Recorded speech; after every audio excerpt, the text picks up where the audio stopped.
ሰላም ጤና ይስጥልን ክቡራን የዩቲዩብ ቤተሰቦች፣ የሰዓቱን አጫጭር መረጃዎች እየቀርብ ያለው እስከ ፍጻሜው አብራችሁን ቆዩ።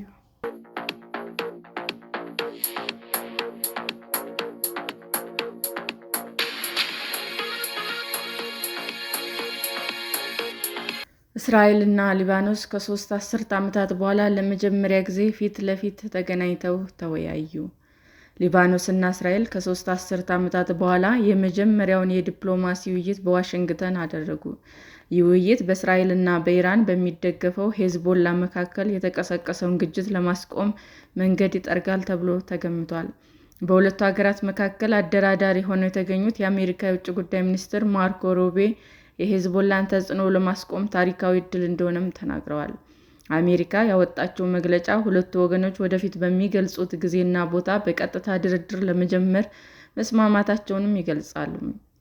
እስራኤል ሁሉም መንግስታዊ ያልሆኑ የሽብር ቡድኖችን ትጥቅ ማስፈታት እንደምትፈልግ ተናግራለች። ይህም የሄዝቦላ ታጣቂዎች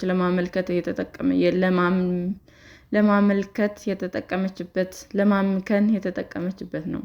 ሊባኖስ የተኩስ አቁም ስምምነት እንዲደረስ እና የሰብአዊ ቀውሱን ለመፍታት እርምጃዎችን እንድትወስድ ጥሪ አቅርባለች። ለሁለቱ ሀገራት የዲፕሎማሲ ግንኙነት የሌላቸው ሲሆን በመካከለኛው የመጨረሻ ቀጥተኛ እና በከፍተኛ ባለስልጣናት ደረጃ ውይይት ያደረጉ እንደ አውሮፓውያን አቆጣጠር በ1993 ነበር።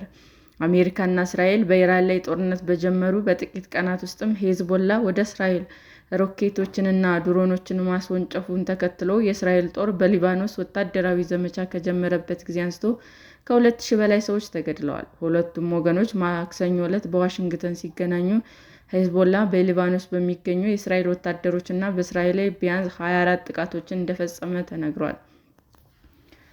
በሰሜናዊ እስራኤል ድሮንና ሮኬቶችን መተኮሳቸውን ተከትሎ የአደጋ ጊዜ ደወሎች ተሰምተዋል። እስራኤል በሊባኖስ የምታደርገው ወታደራዊ ዘመቻ በጋዛ ጦርነት ወቅት እንደ አውሮፓውያን አቆጣጠር በ2023 እና በ2024 የተዋጋችውን ሄዝቦላን ትጥቅ ለማስፈታትና ለማፍረስ ያለመ መሆኑንም ተናግራለች።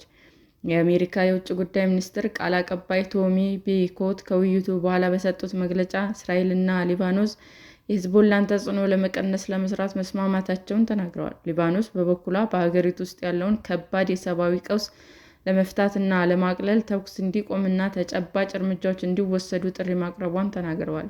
ይህ በእንዲህ እንዳለ አሜሪካ እስራኤል በሄዝቦላ ጥቃቶች ራሷን የመከላከል መብቷን እንደምትደግፍ ገልጻለች። ሩቢዮ ከስብሰባው በፊት ለጋዜጠኞች ውይይት ሂደት መሆኑንም ተናግረዋል። ይህ ጊዜ ይወስዳል፣ ነገር ግን ይህ ጥረት ዋጋ እንዳለው እናምናለን ብለዋል። በዚህ ላይ ለመግባባት የምንፈልገው ታሪካዊ ስብሰባ ነው። የሊባኖስ ፕሬዝዳንት ጆሴፍ አውን በሰጡት መግለጫ ውይይቱ በአጠቃላይ የሊባኖስ ሕዝብና በተለይም በደቡብ አካባቢ በሚኖሩ ዜጎች ላይ የሚደርሰው ሰቆቃ የሚያበቃበት ጊዜ መጀመሪያ እንደሚሆን ተስፋ እንዳላቸው ተናግረዋል።